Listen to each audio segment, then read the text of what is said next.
जो candidates, first of all this is Tribhuvan Kumar Bharti और आज हम लोग रिप्रोडक्शन का 8वां क्लास देख रहे हैं, ह्यूमन रिप्रोडक्शन का 8वां क्लास, जिसमें कि male reproductive system, female reproductive system, spermatogenesis और oogenesis एंड लास्ट क्लास में जो हुआ था फर्टिलाइजेशन, तो हम लोग देख चुके हैं। अब उससे आगे निकलने की बारी है। आज होगा क्लीवेज एंड इम्प्लांटेशन। तो उससे पहले this is Tribhuvan Kumar Bharti, BSc in biotechnology, MSc in zoology, BEd, MEd, biology teacher in BBHSS, government of Assam, NET 3 times qualified, SLET north east qualified, 10+ years, more than 10 years of teaching experiences, 3 books on environmental education for government of Assam, 12 research papers in international journals. So और इतनी सारी qualities है, 10 साल से ज़्यादा पढ़ाने का experience है। तो अभी तुम लोगों को पढ़ाने के लिए ऑनलाइन मोड में हूँ नीट के लिए, जिसमें कि नीट भी है प्लस क्लास 12 के लिए भी। तो जस्ट हमारी जो आज की बारी है कि क्लीवेज, जैसे कि कल हम लोग फर्टिलाइजेशन देख लिए थे, तो फर्टिलाइजेशन कंप्लीट होने के बाद वो जो जायगोट का जो फॉर्मेशन हुआ वो मूव करना स्टार्ट हो जाता है, साथ ही साथ उसमें थोड़ा थोड़ा किसी ना किसी प्रकार का डिवीजन होना स्टार्ट होता है। तो किस तरीके से डिवाइड होता है, ऐसे नॉर्मली वो माइटोसिस होता है, लेकिन स्पेशल टाइप ऑफ माइटोसिस होता है। देयरफॉर माइटोसिस में क्या होता है, साइज इंक्रीज होता है, सेल साइज भी इंक्रीज होता है, नंबर भी बढ़ता है और साइज भी बढ़ता है। जैसे मान लो कि इतना सा मान लेते हैं, इतना सा है, अगर इसमें माइटोटिक डिवीजन होगा तो इतना बड़ा हो जाएगा। बट इन दिस केस जिसमें फर्टिलाइजेशन हुआ, जायगोट बना, उसके बाद जब वो डिवीजन होना स्टार्ट होता है तो डिवीजन तो होता है, नंबर ऑफ सेल्स तो इंक्रीज होता है, बट साइज नहीं बढ़ता, इसीलिए इसको क्लीवेज कहते हैं। एंड जब ये जो जायगोट है डिवीजन होते होते जब इंडोमेट्रियम, मायोमेट्रियम और पेरीमेट्रियम जो है, तो उसमें जब इम्प्लांटेड होता है, जिसमें कि प्लासेंटा वगैरह का फॉर्मेशन स्टार्ट हो जाता है, तो उस प्रोसेस को हम लोग कहते हैं इम्प्लांटेशन। तो ये सारा चीज हम लोग डिटेल में आज के क्लास में देखने वाले हैं, ठीक है। तो Saurabh, Sonia, Srishtika, Amiya Jalal and Tarishna Saikia, okay, good evening to all, let us move. तो हम लोग का क्लीवेज चल रहा है। क्लीवेज में फर्स्ट ऑफ ऑल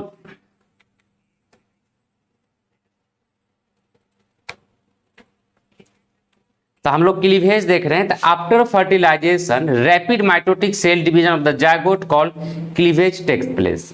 मतलब जैसे ही फर्टिलाइजेशन हुआ तो उसमें रैपिड माइटोटिक सेल डिवीजन होगा, लगातार और काफी स्पीड में सेल डिवीजन होगा, जिसे कि हम लोग क्लीवेज कहेंगे। Cleavage is repeated rhythmic mitotic division which convert single cell zygote into multicellular morula. मतलब ये मोरूला में सिंगल सेल जायगोट का फॉर्मेशन होता है फर्टिलाइजेशन से, लेकिन अब ये मल्टी सेलुलर मोरूला का फॉर्मेशन होता है और ये रिदमिक, रिपीटेड रिदमिक, इस टर्म को याद रखना है। यहां पर देखो सही से, ये रिपीटेड रिदमिक माइटोटिक डिवीजन, मतलब जैसे तैसे नहीं, एक रिपीटेड एक पार्टिकुलर सीक्वेंस है सेल डिवीजन होने की, उसी सीक्वेंस के आधार पर यहां पर सेल डिवीजन होता है और मोरूला का फॉर्मेशन होता है। तो नीचे में दिखलाया हुआ है 0 आवर्स में जायगोट का फॉर्मेशन हुआ, जो देख रहे हो नीचे। उसके बाद लगभग 30 ऐसे 24 आवर में ही, मतलब जिस समय फर्टिलाइजेशन हुआ, फर्टिलाइजेशन के 24 आवर के बाद mitotic, first mitotic division start हो जाता है, फर्स्ट माइटोटिक डिवीजन स्टार्ट होता है। बट इसको कंप्लीट होने में अगला 6 घंटा लग जाता है। इसीलिए यहां पर जो देख रहे हो 2 सेल स्टेज, और ये है 30 आवर्स में ये कंप्लीट होता है। उसके बाद 2 सेल से फिर से माइटोटिक डिवीजन होगा और लगभग 60 आवर्स के बीच में ये 4 सेल स्टेज में कन्वर्ट होगा। उसका ऐसे ही लगातार होते होते ये ब्लास्टोमियर, ये जो क्लीवेज का जो परिणाम होता है, इस स्ट्रक्चर को हम लोग ब्लास्टोमियर कहते हैं, राइट। नाउ उसके बाद ब्लास्टोमियर का फॉर्मेशन, और मैं थोड़ा सा हट रहा हूं, लास्टली 6 दिन होते होते क्या होता है, एक इनर सेल मास का फॉर्मेशन हो जाता है, बाहर में एक होलो बॉल लाइक स्ट्रक्चर का फॉर्मेशन हो जाता है, जिसे कि हम लोग ब्लास्टुला कहते हैं। और ये सारा कंप्लीट प्रोसेस होने में 6 दिन लगता है। तो फर्स्ट ऑफ ऑल क्लीवेज में ये, आज मेरा रिमोट सही से काम नहीं कर रहा, जस्ट ए मिनट। तो ये है फर्टिलाइजेशन जैसे हुआ, तो फर्टिलाइजेशन में क्या होता है कि कंप्लीट स्पर्म एंटर नहीं करता है, एग के अंदर कंप्लीट स्पर्म एंटर नहीं करता है। तो स्पर्म नहीं करता है तो क्या होता है, उसका सिर्फ एक्रोजोमल पार्ट्स जिसमें रहता है प्लस उसका जो न्यूक्लियस होता है वो उसमें एंटर करता है, जिसमें कि डीएनए उसका प्रेजेंट होता है, मतलब क्रोमोसोम प्रेजेंट होता है। और जैसे ही एंट्री कर जाता है तो यहाँ पर उसका जो एग सेल है, एग न्यूक्लियस, उसका मियोटिक डिवीजन सेकेंड पे वो अटका हुआ था, मेटाफेज स्टेज सेकेंड में अटका हुआ था। अब वो कंप्लीट होके प्रोन्यूक्लियस, फीमेल प्रोन्यूक्लियस या एक प्रोन्यूक्लियस का फॉर्मेशन करता है और मेल में स्पर्म भी प्रोन्यूक्लियस का फॉर्मेशन करके फिर फ्यूजन होता है, जो कि हम लोग ऑलरेडी लास्ट क्लास में देखे थे और इस प्रोसेस को हम लोग बोले थे फर्टिलाइजेशन। नाउ अब क्लीवेज और माइटोसिस में डिफरेंस क्या है, हमें इस चीज को देखना है। तो cleavage divisions are quick, mitotic division होने में समय लगता है लेकिन क्लीवेज डिवीजन काफी क्विक होता है, number 1। Number 2, growth phase is very short. यहां पर ग्रोथ फेज वेरी शॉर्ट या ऑलमोस्ट नो होता है, तभी तो बताया अभी जस्ट पहले कि माइटोटिक डिवीजन में साइज भी इंक्रीज होता है, ग्रोथ होता है। यहां पर क्लीवेज डिवीजन में ग्रोथ नहीं होता, नंबर ऑफ सेल्स इंक्रीज होता है, बिकॉज ग्रोथ फेज यहां पर बहुत शॉर्ट होता है, बहुत कम होता है। Size of daughter cells does not increase, और जाहिर सी बात है साइज जब ग्रोथ फेज ही नहीं है तो साइज इंक्रीज नहीं होगा। And nuclear cytoplasmic ratio increases, और यहाँ पे nuclear and cytoplasmic ratio will increase. Nuclear cytoplasmic ratio कैसे इंक्रीज करेगा, देखो ये होता है न्यूक्लियस और उसके बाद cytoplasm.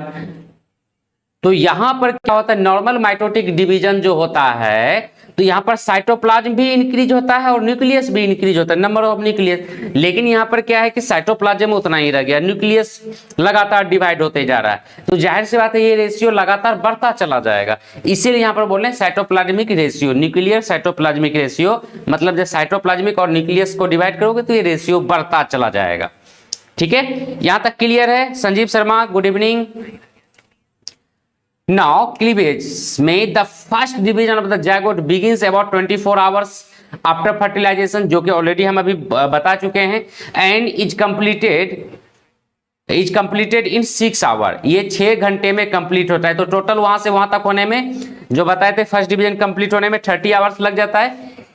Each succeeding division takes slightly less time, और जैसे पहला डिवीजन में 30 आवर्स लग गया, 24 आवर्स में स्टार्ट हुआ था और 6 आवर में कंप्लीट हुआ, तो अगला जो डिवीजन होगा इतना ज्यादा टाइम नहीं लगेगा, उससे कम टाइम लगेगा। और ऐसे ही लगातार टाइम डिवीजन का, नेक्स्ट डिवीजन का टाइम घटता चला जाएगा। And by the second day after fertilisation the second cleavage is completed and there are 4 cells. अब दूसरा दिन कंप्लीट होने पे सेकेंड डिवीजन हो जाएगा, तो दोनों में होगा ना, एक सेल डिवाइड हुआ था, जैसे कि मान लो ये जायगोट सेल है, जायगोट सेल डिवाइड होकर 2 सेल बना था। अब अगला जो डिवीजन होगा तो वो दोनों में होगा, तो टोटल 4 सेल का फॉर्मेशन हो जाएगा, मतलब सेकेंड डे के बाद ये 4 सेल यहां पर हो जाएगा। ठीक है, तो यहां पर देखो जायगोट, फिर 8 सेल स्टेज, फिर से क्लीवेज होगा एंड ब्लास्टुला का फॉर्मेशन होगा, बॉल लाइक स्ट्रक्चर। यहां पर जो है ये सॉलिड बॉल, जब इसको हम लोग लॉन्गिट्यूडनल सेक्शन करेंगे तो कुछ ऐसा दिखेगा। यहां पर ये बीच में स्पेस है, हॉलो बॉल लाइक स्ट्रक्चर, ये क्रॉस सेक्शन है ब्लास्टुला का। 8 सेल स्टेज के बाद लगातार बहुत फास्ट डिवीजन होता है और ये ब्लास्टुला का फॉर्मेशन करता है। ब्लास्टुला एक हॉलो बॉल लाइक स्ट्रक्चर है, अंदर में यहां पर स्पेस है जिसे कि कहा जाता है ब्लास्टोसील। दिख रहा है, मतलब इसके लिए स्पेशल, ये जो स्पेस है इसे के लिए स्पेशल टर्म यूज होता है ब्लास्टोसील, ये ठीक है। और उसके बाद ब्लास्टोसील के बाद फिर स्टार्ट होता है गैस्ट्रुलेशन, जो कि आगे चल के हम लोग देखेंगे स्टेज। तो गैस्ट्रुलेशन में क्या होता है, इन्वेजिनेशन होता है, जब एक तरफ में मतलब बाहर के एरिया अंदर की ओर जाने लग जाता है और आगे चल के यही 3 जर्म लेयर्स का फॉर्मेशन करता है। हम लोग स्टार्टिंग में जिसमें रिप्रोडक्शन इन ऑर्गेनिज्म देख रहे थे वहां पर भी जर्म लेयर्स का, एक्टोडर्म, मेसोडर्म और इंडोडर्म का बोले थे 3 जर्म लेयर्स का फॉर्मेशन, तो ये यहीं से होता है। ब्लास्टोसील ये स्पेस जो कि मेसोडर्म का फॉर्मेशन करेगा, फिर इंडोडर्म एंड एक्टोडर्म। यहाँ पर ये जिस प्रोसेस को कहते हैं गैस्ट्रुलेशन, गैस्ट्रुलेशन जब कंप्लीट होता है तो हम लोग आगे चल के भी इसे डिटेल में देखने वाला। और स्टूडेंट्स यहाँ पर आज काफी इंटरेस्टिंग होने वाला है, क्योंकि यहाँ पर कई सारे वीडियोज और एनिमेशंस आएगा क्लास में, जो कि तुम्हें डॉक्टर बनने के लिए और भी ज्यादा एनर्जी प्रोवाइड करेगा। और हमारे लगभग जितने भी क्लासेस है सब में भी जोरदार वाला वीडियोज और एनिमेशन प्लस 3D स्ट्रक्चर के साथ में, 3D मॉडल के साथ में है।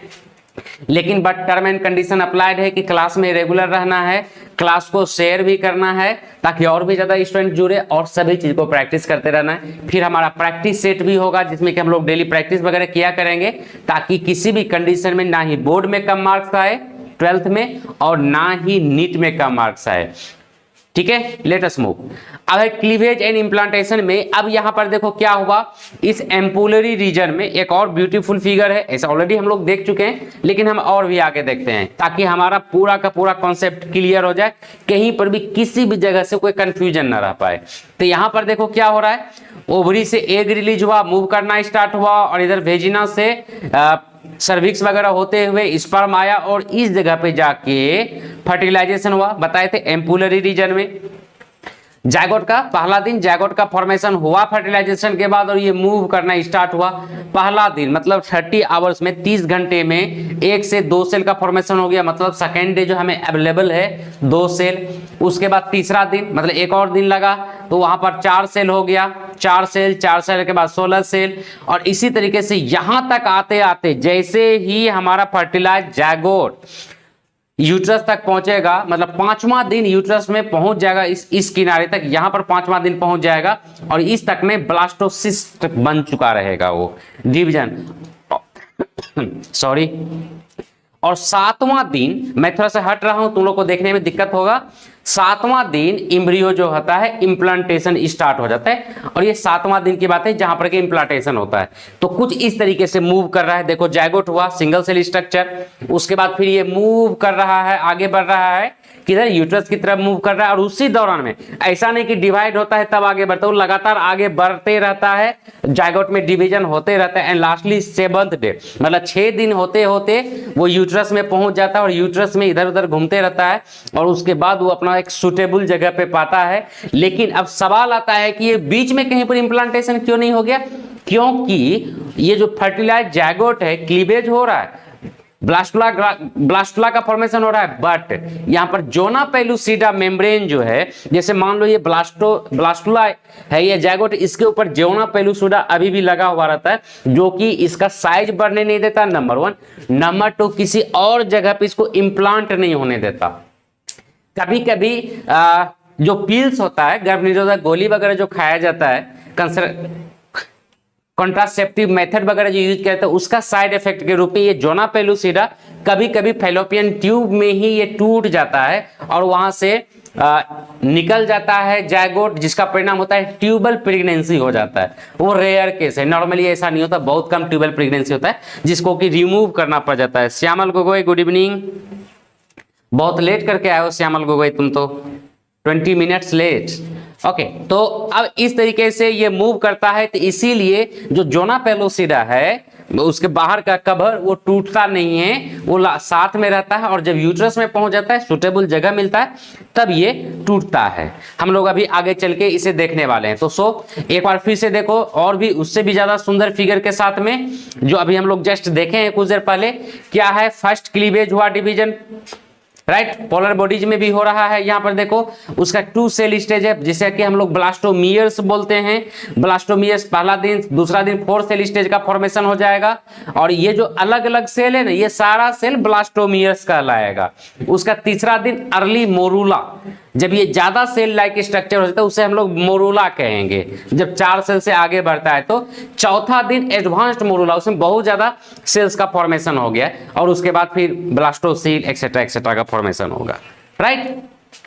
अब यहां पर एक ब्यूटीफुल अल्ट्रासाउंड फिगर है, जब अगर तुम लोगों में से कोई रेडियोलॉजिस्ट बनोगे, ये अल्ट्रासाउंड किया जा रहा है प्रेग्नेंट बेबी का, मतलब प्रेग्नेंट लेडी का, प्रेग्नेंट फीमेल का, तो उसके अंदर का अलग अलग वीक में कैसा दिखता है अपने को ये देखना है। यहाँ पे तो ठीक से देखो ध्यान से, अगर तुम लोग एक एक्सपर्ट रेडियोलॉजिस्ट जब बन जाओगे तो तुम्हें इस अल्ट्रा सोनोग्राफी को देख के तुम क्लियर समझ में आ जाएगा कि ये फिगर कैसा दिखता है। ये तो ब्लैक एंड व्हाइट में है, साउंड अल्ट्रासाउंड के द्वारा ये दिख रहा है जो तुम लोग यहाँ पर देख रहे हो। वीक 14 में कैसा दिखता है, वीक 5 में कैसा दिखता है, वीक 15 में कैसा दिखता है, वो यही है।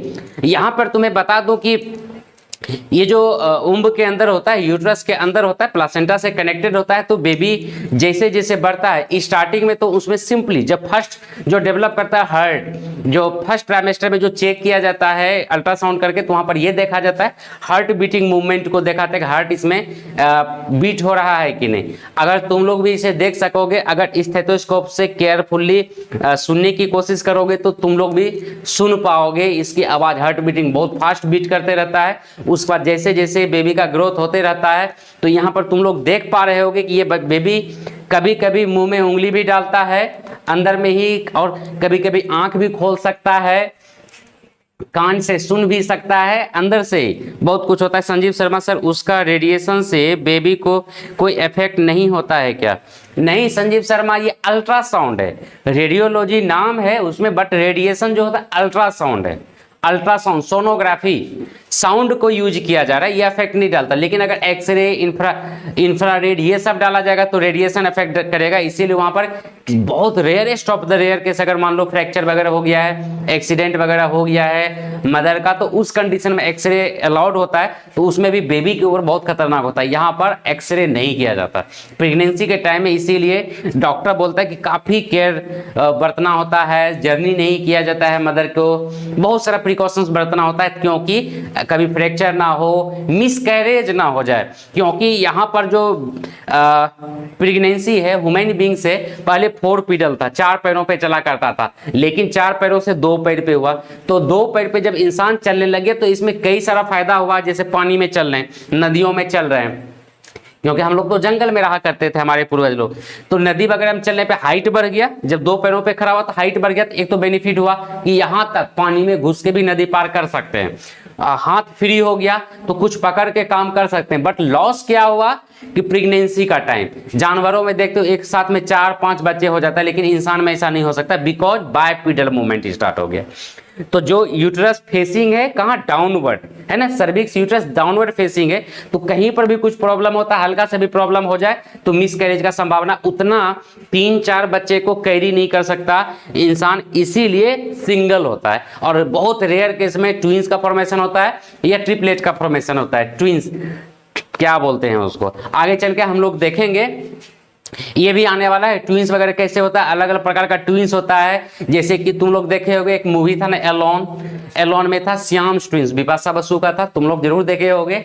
फिर कई होता है कि अलग अलग होता है, कुछ में जुड़ा हुआ रह जाता है अलग अलग। फिर कुछ में होता है कि अगर होगा तो दोनों चिंकी मिंकी को देखे होगे तुम लोग, यूट्यूब पे काफी पॉपुलर हुई थी कपिल शर्मा शो में, वो जो था आइडेंटिकल ट्विंस। कुछ में होता है कि लड़का लड़का लड़का लड़की हो सकता है, तो उसमें क्या है वो आइडेंटिकल ना है, वो फ्रैटर्नल ट्विंस है। कुछ होता है जुड़ा हुआ रह जाता है जिसे श्याम ट्विंस कहते हैं। तो जब हम लोग ट्विंस के बारे में पढ़ेंगे इसी के बाद आएगा। अभी तो जस्ट कल फर्टिलाइजेशन हुआ है, आज इम्प्लांटेशन कर रहे हैं, अभी प्रेगनेंसी होना है, उसका डिलीवरी होगा, उसके बाद फिर ट्विंस वगैरह को पढ़ेंगे, और उसके बाद ट्विंस वगैरह जब खत्म हो जाएगा तब हम लोग हेल्थ पढ़ेंगे, रिप्रोडक्टिव हेल्थ, बहुत कुछ होना है। अभी तो जस्ट इम्प्लांटेशन करवा रहे हैं आज, ठीक है। Let us move. मोरूला का स्टेज, मोरूला में क्या होता है, by the end of the 3rd day there are 16 cells. तीसरा दिन के बाद 16 सेल का फॉर्मेशन हो जाता है। तो क्या होता है, the progressively smaller cells produced by cleavage are called blastomeres. जितना बार डिवीजन होगा सेल्स का साइज घटा जाएगा, क्योंकि जो ओवर और बाहर का कवर है ना वो इंटेक्ट है, जोना पेलुसिडा अभी भी है। तो जोना पेलुसिडा है तो उसको बड़ा होने नहीं देता। तो जितना भी डिवीजन होना है भाई हो ले डिवीजन, बस अंदर ही रहा, बाहर नहीं जाना है। जितना भी नंबर बढ़ाना है बढ़ा लो, बाहर नहीं जाना है। वो जोना पेलुसिडा उसको रोक के रखा है, नहीं तो अगर वो जोना पेलुसिडा निकल गया तो कहीं पर भी प्रेगनेंसी हो जाएगा, फैलोपियन ट्यूब में भी हो जाएगा। तो फैलोपियन ट्यूब यहाँ पर प्रेगनेंसी के लिए जो तैयार है वो है यूट्रस। जो प्रत्येक महीना जो पीरियड रिपीट होता है वहां पर इंडोमेट्रियम का फॉर्मेशन होता है, मायोमेट्रियम भी अपना साइज में इंक्रीज होता है, प्रोजेस्टेरोन वगैरह का वहां पर फॉर्मेशन हो रहा है। मतलब अगला नेक्स्ट प्रेगनेंसी के लिए जो प्रिपरेशन हो रहा है वो यूट्रस में। अगर फैलोपियन ट्यूब में प्रेगनेंसी हो गया तो काफी दिक्कत है, सर्जरी करके निकालना पड़ेगा। इसीलिए वहां पर जोना पेलुसिडा उसे प्रोटेक्ट कर रहा है कि भैया जगह पे जाओ, जल्दीबाजी मत करो, थोड़ा प्रोटेक्शन में रहो। ठीक है, लेट अस मूव। अब मोरूला में क्या है, successive cleavages eventually produce a solid sphere of cells called the morula. मतलब यहाँ पर मलबेरी लाइक स्ट्रक्चर का फॉर्मेशन होता है। मलबेरी देखे हो, सहतूत, मलबेरी को हिंदी में सहतूत कहते हैं और असमी से बंगाली में क्या कहते हैं आई डोंट नो। अरे वो पिल्लू के जैसा, पोका के जैसा जो होता है, फ्रूट्स खाने में यूज होता है, काला काला ब्राउन ब्राउन कलर का होता है, तो उसी के शेप के जैसा बन गया, मलबेरी शेप का हो गया, इसलिए इसे मोरूला कहेंगे। ये सॉलिड, पहले नंबर जो बना है मोरूला वो सॉलिड स्फीयर है। It is solid mulberry like structure without any central cavity. तो यहाँ पर जो मोरूला वगैरह का फॉर्मेशन हुआ है, तो ये मोरूला स्टेज में सॉलिड है, हॉलो नहीं है। ब्लास्टोसील में होलो का फॉर्मेशन होगा, ब्लास्टोसिस्ट में ये मोरूला है, ठीक है। The morula is still surrounded by zona pellucida and is about the same size the original zygote. मतलब ओरिजिनल जायगोट जितना साइज का था ये अभी भी उतना ही साइज का रहेगा, इसमें कोई चेंजिंग नहीं होने वाला है, ठीक है। अब ये मोरूला स्टेज से जो सेल निकलता है, जायगोट जो बाहर निकलेगा जोना पेलुसिडा से, उसका एक ब्यूटीफुल वीडियो देखो यहाँ पे। ये किस प्रकार से इस प्रोसेस को, जहां पर कि जो आउटर कवर है जोना पेलुसिडा से जब जायगोट बाहर निकलता है, मतलब ब्लास्टोसिस्ट जब बाहर निकलता है, प्रोसेस कहलाता है हैचिंग। तो यहां पर देखो किस तरीके से ये बाहर निकलता है, राइट। Late us move. तो आगे हम लोग देखते हैं ब्लास्टोसिस फॉर्मेशन। अभी क्या था, मोरूला का फॉर्मेशन हुआ था जो कि सॉलिड बॉल लाइक स्ट्रक्चर था। अब सॉलिड नहीं होगा, हॉलो होगा, जिसमें कि ब्लास्टोसील होगा। The dividing zygote takes 4 days to reach uterus. 4 दिन में वो यूट्रस में पहुंच जाता है। Morula floats in uterine lumen for 4 days and undergoes phase of compaction.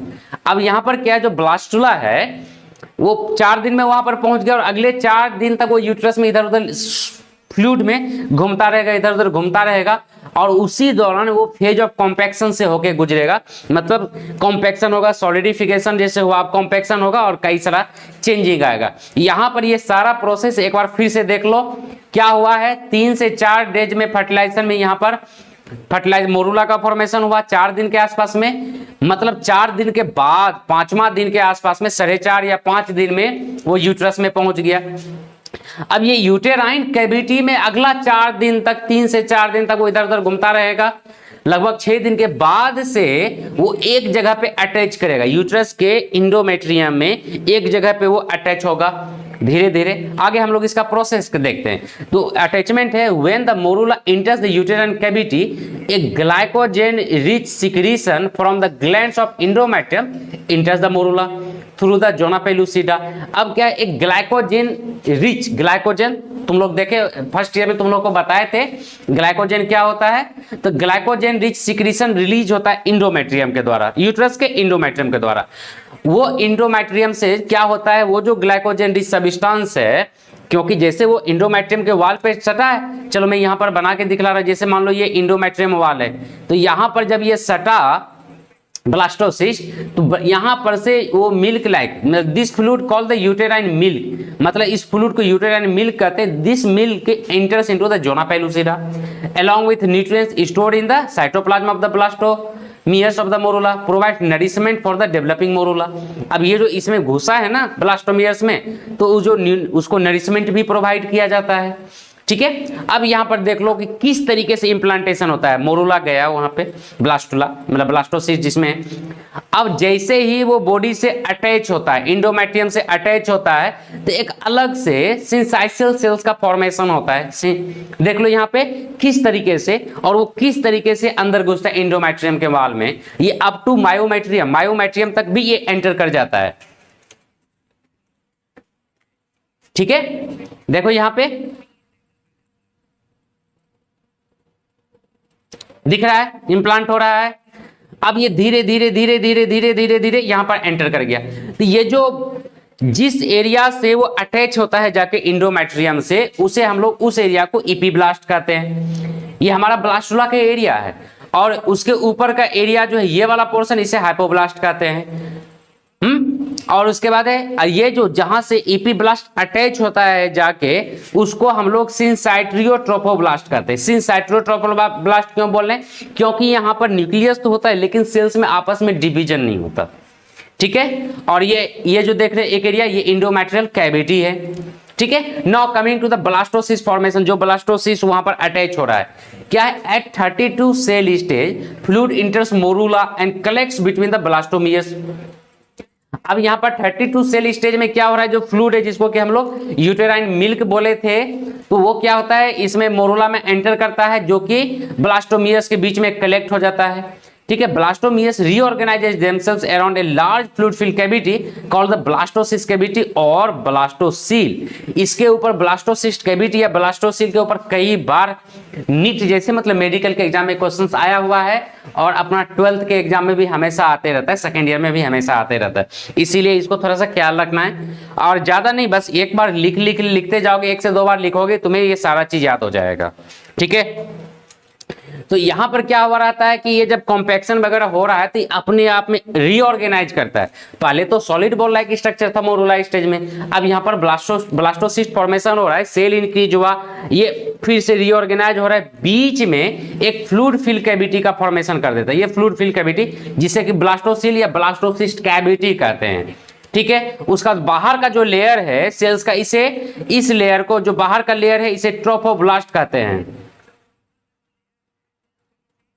और ये जो अंदर में एक एरिया में, ये पूरा सभी जगह नहीं होता, किसी एक पार्टिकुलर जगह पे, इस जगह पे एक सेल मास जमा हो जाता है, जिसको कि इनर सेल मास कहते हैं, ICM, या इसे इम्ब्रियोब्लास्ट भी कहा जाता है। यही मेन रूप से आगे चल के डिवीजन करके, डिवीजन एंड रीडिवीजन करके ये फॉर्मेशन करेगा बेबी का। और जो ट्रोफोब्लास्ट है वो 3 जर्म लेयर का, जर्मिनल लेयर्स का फॉर्मेशन करेगा। ठीक है, तो यहां पे तो जिस एरिया में ये ICM है, इनर सेल मास है, उसी एरिया से जाके ये इंडोमेट्रियम से अटैच होगा। मतलब किसी ऐसा नहीं कि कहीं से भी जाके अटैच होगा, जिस एरिया में ये है इनर सेल मास, उसी एरिया से जाके वो अटैच होगा। ठीक है, तो ब्लास्टोसिस्ट है hundreds of cells but it is still about the same size as the original. मतलब साइज, जो जायगोट का जो साइज था, भले ही यहाँ पर 100 से भी ज्यादा सेल हो गया है, लेकिन साइज उतना रहेगा। During the formation of the blastocyst 2 distinct cell population arises, the embryoblast and the trophoblast. अब ये सारा प्रोसेस के दौरान में 2 अलग अलग प्रकार का सेल का फॉर्मेशन हो गया।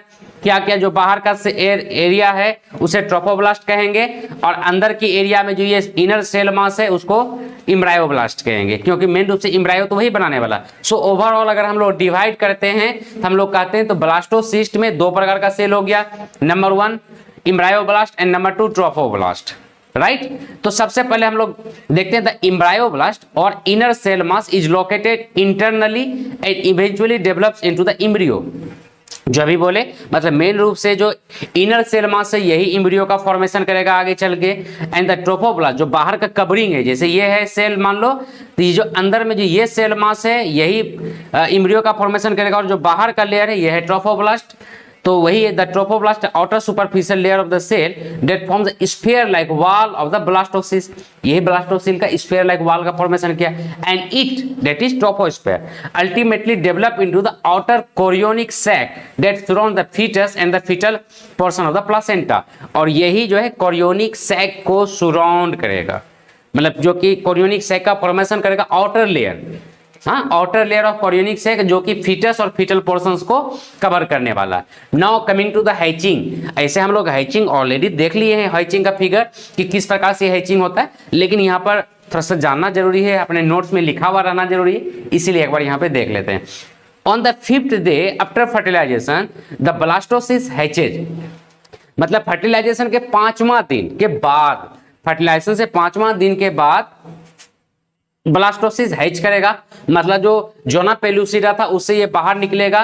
कैसे? By digesting a hole in it with the enzyme and then squeezing through the hole. मतलब एंजाइम वगैरह जो रिलीज करेगा ये, और वहां पर एक होल क्रिएट कर देगा और उसी होल से बाहर निकल जाएगा। अरे मुर्गी का अंडा से जैसे मुर्गी का बच्चा निकलता है ना, वैसे ये जायगोट भी जोना पेलुसिडा से बाहर निकल जाएगा छेद करके। This shedding of the zona pellucida is necessary for implantation. और ये जोना पेलुसिडा से निकलना इम्प्लांटेशन के लिए बहुत ज्यादा जरूरी था, क्योंकि ये उसको बाहर का एरिया नहीं जाने दे रहा है, नंबर 1, और नंबर 2 बढ़ने नहीं देता है साइज में। Now coming to the implantation, क्या होता है? इट इज द अटैचमेंट और embedding of the developing blastocyst with the wall of uterus. मतलब अभी कुछ देर पहले जो हम लोग 3D एनिमेशन देखे थे उसमें भी यही था, वो 3D एनिमेशन था। क्या है, जब यूट्रस के वाल से, जैसे मान लो अगर ये यूट्रस है और इसके वाल से जब अटैच कर लेता है, तो यूट्रस के वाल से जब अटैच कर लेता है या इसके अंदर घुस जाता है, दिस प्रोसेस को कहते हैं implantation. And during implantation blastocyst completely sinks in the wall of the uterus. और इसके समय में क्या होता है, ये पूरा का पूरा अंदर घुस जाता है इंडोमेट्रियम के ऊपर, मतलब यूट्रस के वाल में। तो the blastocyst remains free within the uterine cavity for about 2 days before it attach to the uterine wall. मतलब यूटेराइन वाल में कनेक्ट होने के पहले, जुटने के पहले 2 दिन तक वो फ्री रहता है यूटेराइन कैविटी में, और वो इधर उधर घूमते हुए रहता है। At this time the endometrium is in the secretary phase, और इस समय में जो इंडोमेट्रियम है वो सेक्रेटरी फेज में बहुत कुछ वो सिक्रीट करते हुए रहता है। एंड 7वां से 9वां दिन के बाद, फर्टिलाइजेशन के 7वां से 9वां दिन के बाद, the blastocoel loosely attached to the endometrium. मतलब 7 से 9 दिन के बाद वो लूजली अटैच होता है इंडोमेट्रियम से, जो कि यहाँ पर तुम लोग 3D एनिमेशन में देख रहे हो, है ना। इम्ब्रायोब्लास्ट, ब्लास्टोसिस कैविटी, इसे अर्ली इम्ब्रायोब्लास्ट कहते हैं। और ये कैविटी में घूमते घूमते जाके अब वहां पर अटैच करने वाला है, ठीक है। At the blastocyst implants, as the blastocyst implant usually in either the posterior portion of the fundus or the body of the uterus, it orients with the inner cell mass towards the endometrium.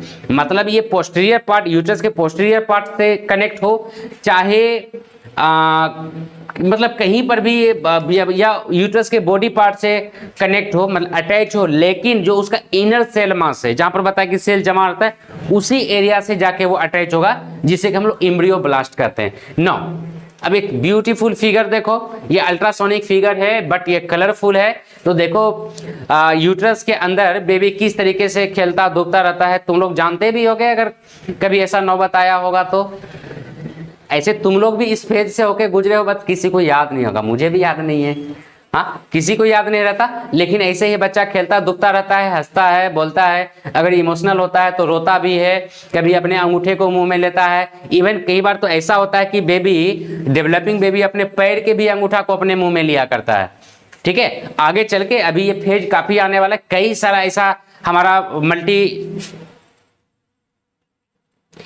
ऐसा videos आने वाला है जिसमें कि तुम लोग ये सारी चीज को तुम लोग को दिखलाएंगे।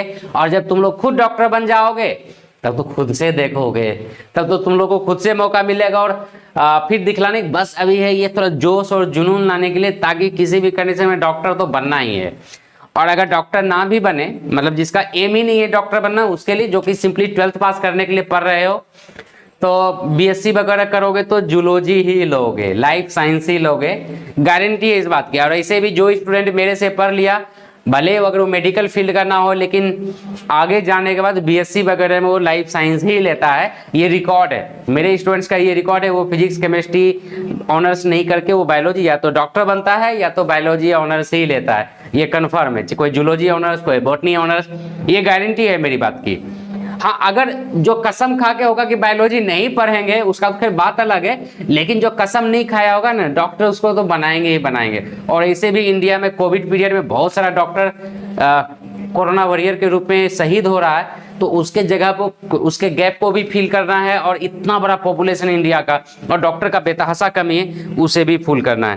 प्रोनीता उपाध्याय मेंटी कब होगा? प्रोनीता जी, जब तुम लोग रेगुलर रहने लग जाओगे। अभी तुम लोग तो रेगुलर ही नहीं थे कुछ दिनों से, जब रेगुलर रहने लग जाओगे और हमारे पास स्टूडेंट्स मोर देन 10 होगा, क्योंकि मेंटी में तभी मजा आएगा जब ज़्यादा स्टूडेंट होगा। तो जब 10 से ज़्यादा स्टूडेंट होने लग जाएगा तब मेंटी स्टार्ट करेंगे। अभी देख लो ओनली 7 स्टूडेंट्स आर देयर। अब ये इम्प्लांटेशन में gradually blastocyst attached to the endometrium more formally and endometrium become more vascularised. यहाँ पर उसको काफी फॉर्मली अटैच हो जाता है और वो इंडोमेट्रियम वेस्कुलराइज्ड, मतलब वहाँ पर और भी कई, क्योंकि जिसमें प्रिपरेशन कर रहा था तो वहाँ पर इंडोमेट्रियम बहुत ज़्यादा वेस्कुलर हो गया था, मतलब बहुत ज़्यादा वहाँ पर नर्व्स वगैरह है जो कि काफ़ी एनर्जी प्रोवाइड करता है, ठीक है। Blastocyst secrets enzymes and borrows into the endometrium and becomes surrounded by it.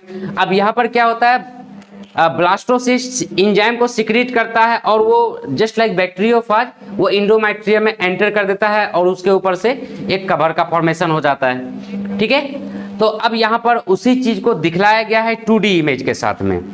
तो 2D में इम्प्लांटेशन में after implantation the endometrium is known as the decidua, मतलब यहाँ पर जो इंडोमेट्रियम है वो डेसिडुआ का फॉर्मेशन करता है, वो डेसिडुआ कहलाता है। And it separates from uterine wall after the foetus is delivered. और ये जो डेसिडुआ है जब बेबी निकल जाता है तो वो क्या होता है, यूटेराइन वॉल से सेपरेट हो जाता है जब बेबी बाहर आ जाता है, मतलब डिलीवरी जब हो जाता है। तो हम लोग थोड़ा सा डेसिडुआ के बारे में जानते हैं, क्या होता है ये decidua. Different regions of decidua are named based on their position relative to the site of implanted blastocyte। ये जो डेसिडुआ है उसके पोजीशन ब्लास्टोसाइट ब्लास्टोसिस्ट के जगह से किस जगह पे वो सिचुएटेड है उसके जगह उसके अनुसार उसका नाम रखा गया है। जैसे decidua basalis, decidua capsularis and decidua parietalis, decidua basalis, decidua capsularis and decidua पेराइटेलिस।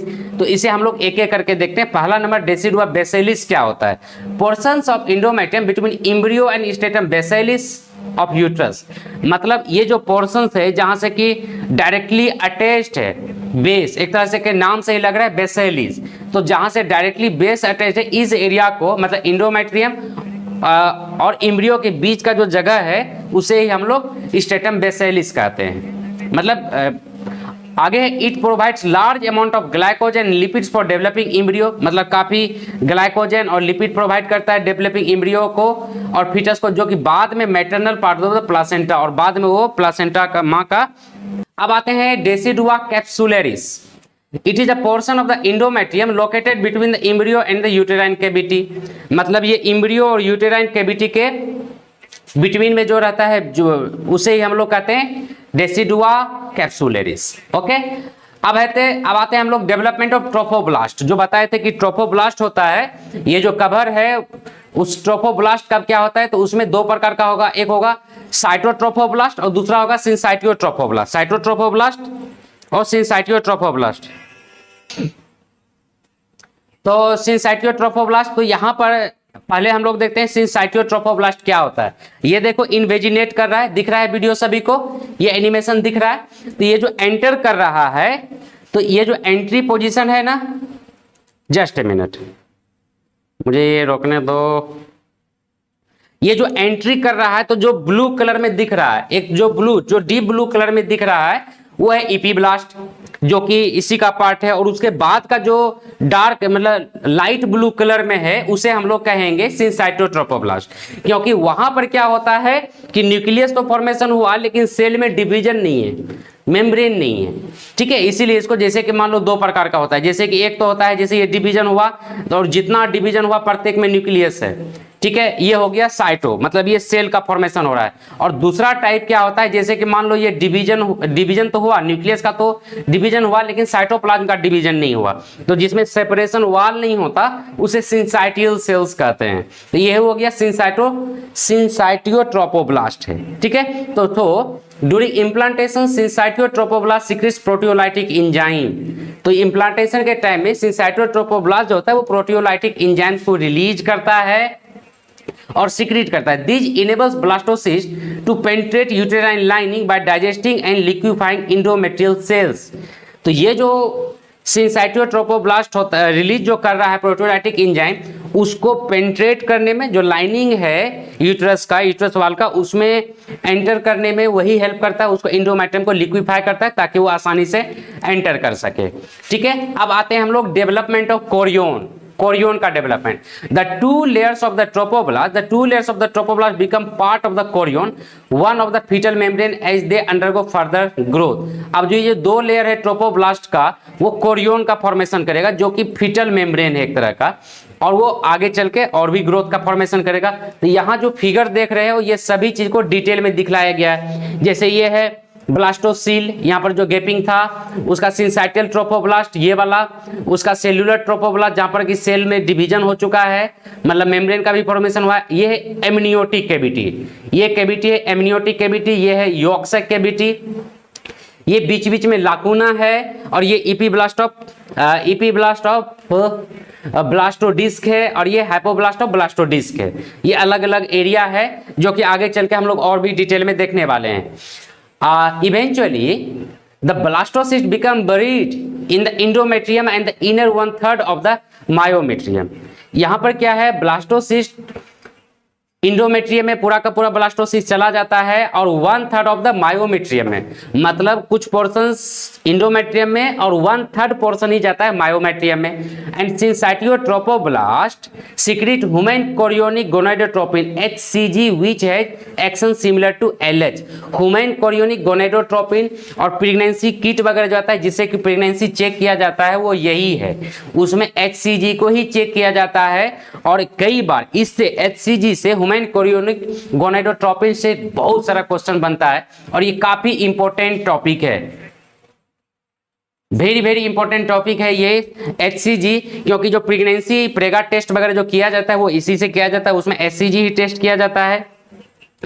और दूसरा ये LH के कई बार क्वेश्चन आता है, ये LH के एक्शन के बराबर होता है। यही जो HCG है यही कॉर्पस ल्यूटियम को बोलता है कि तुम अपना काम चालू रखो, प्रोजेस्टेरोन बनाते रहो। ये कॉर्पस ल्यूटियम वगैरह के बारे में हम लोग पहले ही पढ़ चुके हैं, जो पुराना क्लास नहीं देखे हो प्लीज देख लेना, उसको भी जरूरी है। नाउ कमिंग टू द इसी में तो human chorionic gonadotropin risks the corpus luteum from degeneration and sustain its secretion of progesterone and estrogen। मतलब यहां पर क्या होता है, ये बचाता है कॉर्पस ल्यूटियम को HCG, क्योंकि HCG ही उसको बोलता है कि नहीं भाई तुम बचो, अभी रहो, तुम्हारा बहुत सारा काम है और प्रोजेस्टेरोन और एस्ट्रोजन का सिक्रीशन चालू रखो कॉर्पस ल्यूटियम। क्योंकि कॉर्पस ल्यूटियम आगे चल के जिसमें हम लोग मेंस्ट्रुअल साइकिल पढ़ रहे थे देखे थे, अगर प्रेगनेंसी नहीं होता, अगर फर्टिलाइजेशन नहीं होता तो कॉर्पस ल्यूटियम खत्म हो जाता है, पता है ना। तो ये कॉर्पस ल्यूटियम यहाँ पर कॉर्पस ल्यूटियम खत्म नहीं होता, उसको HCG बचा लेता है ताकि ये आगे प्रोजेस्टेरोन और एस्ट्रोजन को बनाते रहे। These hormones maintain the uterine lining in a secretary state and preventing menstruation. और यही हार्मोन होता है जो प्रोजेस्टेरोन एस्ट्रोजन अगला मेंस्ट्रुअल साइकिल को नहीं होने देता और इसको हमेशा सेक्रेटरी फेज में रखता है। इसीलिए जब तक प्रेगनेंसी होता, मतलब अगले 9 महीने तक मेंस्ट्रुअल साइकिल नहीं होने वाला, मेंस्ट्रुएशन नहीं होने वाला। और अब तुम ये देख लो ग्रेविडेक्स टेस्ट, इसी से प्रेगनेंसी किट होता है एक, और ऐसे मार्केट में कई सारा अवेलेबल है। ये प्रेगा और भी बहुत सारा कुछ मार्केट में अवेलेबल है जिससे कि वो HCG ह्यूमन कोरियोनिक गोनाडोट्रोपिन को ही चेक करता है और ये कंफर्म करता है, क्योंकि ये ब्लड में आ जाता है और यूरिन में भी रिलीज होता है ये हार्मोन, और उसी से पता चलता है कि अदर प्रेगनेंसी इज कंफर्म और नहीं। अभी एक वीडियो देखो, ब्यूटीफुल वीडियो जो कि सिजेरियन ऑपरेशन का है। ये कई सारा एबनॉर्मेलिटीज में होता है। कई बार क्या होता है, जो अम्बिलिकल कॉर्ड है जिससे कि प्लासेंटा से जुटा हुआ रहता है वो गले में लिपट जाता है, जिसके कारण कि नॉर्मल डिलीवरी पॉसिबल ना हो। उस कंडीशन में ये मतलब एबनॉर्मल केस में होता है, सिजेरियन ऑपरेशन के द्वारा बेबी का डिलीवरी हुआ करता है, लेकिन नॉर्मली ये नॉर्मल तरीके से ही हुआ करता है। बाय द वे अभी के टाइम में ऐसा हो गया है कि जब भी हॉस्पिटल में जाना होता है तो नॉर्मली ही बना दिया है, सिजेरियन को नॉर्मल बना दिया गया है वो पैसा कमाने के लिए, जबकि इसमें कई सारा प्रॉब्लम होता है नॉर्मली। अब तुमको ये भी पता होगा, और ये चीज थोड़ा खोज के आना नेक्स्ट क्लास में, कि अब कब डिलीवरी होना है। तो डिलीवरी को, बच्चे को बाहर आने का प्रोसेस को कौन इनिशिएट करता है, बच्चा करता है या माँ करती है। मतलब बच्चे का कि अब डिलीवरी का टाइम आ गया, इस बात को बच्चा करता है या माँ करती है, इस बात को तुम्हें देखना है, ठीक है। तो इसके बारे में खोज के कि डिलीवरी इनिशिएट कौन करता है। ऐसे अभी के टाइम में जो सिजेरियन होता है उसमें तो डॉक्टर करता है, बच्चा भी नहीं करता, माँ भी नहीं करती, इनिशिएट करता है डॉक्टर, खत्म भी करता है डॉक्टर। लेकिन नॉर्मल डिलीवरी की बात बता रहे कि नॉर्मल डिलीवरी में इनिशिएट कौन करता है, इस बात को तुम लोग खोज के आना, नहीं तो हम तो आगे बताएंगे ही, क्योंकि अभी पार्चुरेशन होना बाकी है। आज तो क्लीवेज एंड इम्प्लांटेशन ही है। तो डेवलपमेंट ऑफ बायलेमिनर एम्ब्रायोनिक डिस्क, अब है कि बायलेमिनर एम्ब्रायोनिक डिस्क का फॉर्मेशन है। The cells of the embryoblast also differentiate into 2 layers, that is hypoblast, primitive endoderm, and epiblast, that is primitive ectoderm। ये हाइपोडर्म और एक्टोडर्म का फॉर्मेशन हो रहा है। उसके बाद cells of the hypoblast and epiblast together form a disc, flat disc referred to as bilaminar embryonic disc। मतलब ये बायलेमिनर यहाँ पर जो देख रहे हो, अभी कुछ देर पहले जो दिखलाए थे, ये बायलेमिनर एम्ब्रायोनिक डिस्क का फॉर्मेशन करता है। Soon, a small cavity appears, small cavity appears within the epiblast and eventually enlarged to form an amniotic cavity। आगे चल के ये एमनियोटिक कैविटी का फॉर्मेशन करता है। ऐसे स्टूडेंट्स ये सबसे अब उतना ज़्यादा क्वेश्चन नहीं आता, फिर भी इसके बारे में हम लोग डिटेल में देखेंगे और हमारे सिलेबस से आउट कर दिया गया है, लेकिन बहुत कुछ अभी भी है तो उसको हम लोग आगे चल के देखेंगे नेक्स्ट क्लास में। यहाँ तक में अगर किसी को कोई कन्फ्यूजन है या कुछ क्वेश्चन है तो पूछ सकते हो। और स्टूडेंट्स तुम लोग थोड़ा सा लाइक कर दिया करो ताकि मुझे भी मोटिवेशन मिले। काफ़ी मेहनत करना पड़ता है तुम लोगों को पढ़ाने के लिए, क्योंकि जैसा तैसा क्वालिटी देने से तुम लोग को एग्जाम पास करना मुश्किल होगा, बिकॉज तुम लोग को एग्जाम भी पास करना है, नीट का भी एग्जाम देना है, प्रैक्टिस भी करना है, और बहुत जल्द ही मेंटी क्विज भी स्टार्ट करेंगे जब स्टूडेंट्स का लाइव स्टूडेंट का नंबर ज़्यादा होगा, क्योंकि इतना कम स्टूडेंट्स में मेंटी क्विज पॉसिबल नहीं है। तो इसीलिए तुम लोग थोड़ा शेयर भी कर दिया करो। विद्या बांटने का चीज़ है, तुम लोग को जो देते हैं ये बांटने का चीज़ है, बांटने से बढ़ता है। तुम लोग को जब सिखाते हैं पढ़ाते हैं तो मेरा भी ज्ञान बढ़ता है, मेरा भी नॉलेज बढ़ता है। तो तुम लोग भी थोड़ा शेयर कर दिया करो वीडियोज को, क्लास के टाइम में लाइव क्लास को थोड़ा शेयर कर दिया करो। और ये क्या तुम लोग लाइक कर दिया करो, ज़्यादा बेटर रहेगा, ठीक है। तो जो जो डिसलाइक किए हो डिसलाइक को प्लीज़ हटा के लाइक कर देना, ठीक है। तो स्टूडेंट्स हम लोग मिलते हैं अगले क्लास में।